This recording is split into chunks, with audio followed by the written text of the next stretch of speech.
Bago po natin umpisahan yung ating usapan, may share na akong good news sa mga sports and fitness enthusiast na kagaya mo.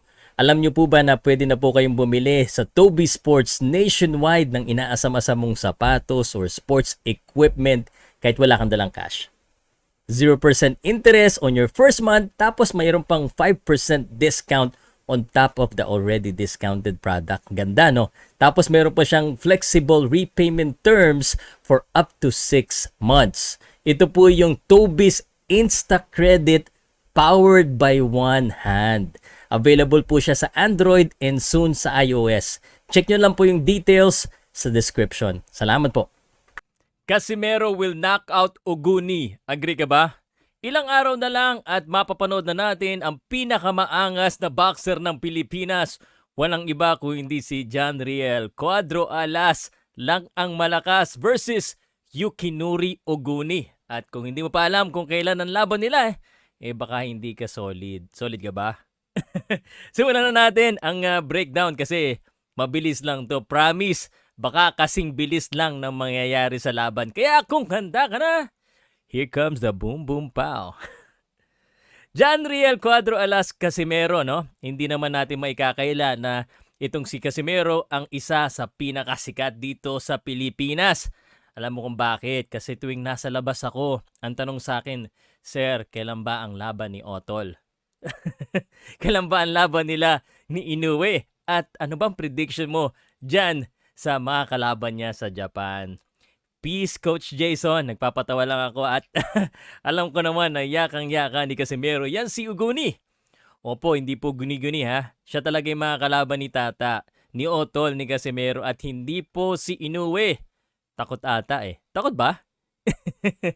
Yan kasi yung sabi ng mga solid fans ni Cuadro Alalas. Di ba totoo naman? Totoo bang takot itong si Monster? Comment nga kayo. Pag hindi kayo nag-comment, di kayo solid. Kasi pinapatanda daw ni Naoya Inoue itong si Casimero. Ilan daw na ba si Casimero? 34 years old na po ang ating pambato at ang dami ng puting buhok, no? Teka, puting buhok ba yan? Teka, parang gold pala yata. Ako yata yung tumatanda, no? Kaya ang yaman ngayon ni Casimero, puro ginto eh. Hindi na maabot. Dati-dati, inaatid ko lang yan ang kotse ko. Ngayon, naka-Raptor na. SB, inaaway mo kasi si Otol eh. Seriously, seryoso itong prediction ka. Si Casimero kasi, 33 wins. May 4 na talo at isang strip. Sayang talaga yon, ano? Dapat naglaban na sila ni Inoue. Ngayon, ang kalaban niya ay si Yukinori Oguni. Isang Hapon na may 21 wins, 2 talo, 2 tabla, at isang malaking problema. Wala pang lumalabas na ad sa sportsplus.ph. Yan yung gamit ng mga pogi na kagaya mo. Kung hindi mo gamit yan, alam mo na. Pero tingin ko sobrang dihado po ni Oguni. Bakit ka mo? Ito si Oguni, dating IBF World Champion yan. Noong 2016. 16 yun Pero natalo agad nung unang depensa niya kay Ryusuke Iwasa. Pagkatapos nun tuluyan ng hindi nakabalik sa top level. At noong 2022, medyo nagpahinga na muna. No? Mayo 2022 yung huling laban niya. At kung bibilangin mo, May, June, July, August, pinapahaba ko lang ng konti yung video para bigyan ka ng pagkakataon na makahit ng like at share. At baka hindi ka pa nakasubscribe dyan, gawin mo na bago kita isumbong kay Utol. No? Anyway, 1 year and 4 months si Oguni nagburakay, nagpahinga, no? Hindi ko kasi alam kung anong magandang beach dyan sa Japan, kaya yan na lang sinabi ko. Ngayon, nagbabalik siya sa boxing para, real talk to pabanguhin ang pangalan ni Casimero sa harap ng mga Hapon. Dahil almost certain ako na pugot ulo po ang mangyayari. Si Casimero, lumaban yan this year dito sa Pilipinas. Yes! Nakapanood ako niyan. Mainit na mainit pa rin ang puwet niya dahil gustong-gusto niya nang sugudin si Inoue, no? Kaya sigurado ako itago niyo na yung Monster dahil pagkatapos ng laban niya kay Oguni, baka puntahan niya yan sa upuan niya kung manonood Ginugroom kasi si Casimero talaga na ilabang kay Inoue, no? Sabi nila September, sabi nila April, hindi ko na alam, no? Kaya itong laban na ito, sa tingin ko, easy work talaga to.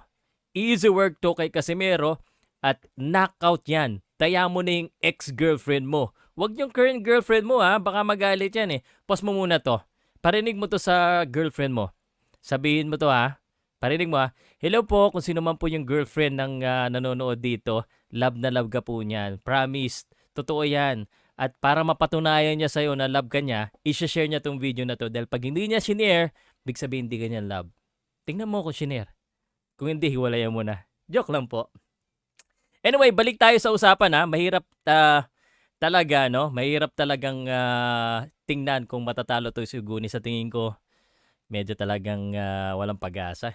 Parang, ako walang pag-asa sa comedy.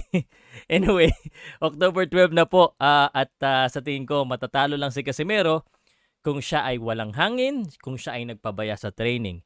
Pero sa report po ng kanya mga haters, mukhang sobrang hangin naman kaya wala sigurong kawala. Sure ball na panalo na tayo. Solid Casimero by knockout po yung prediction ko.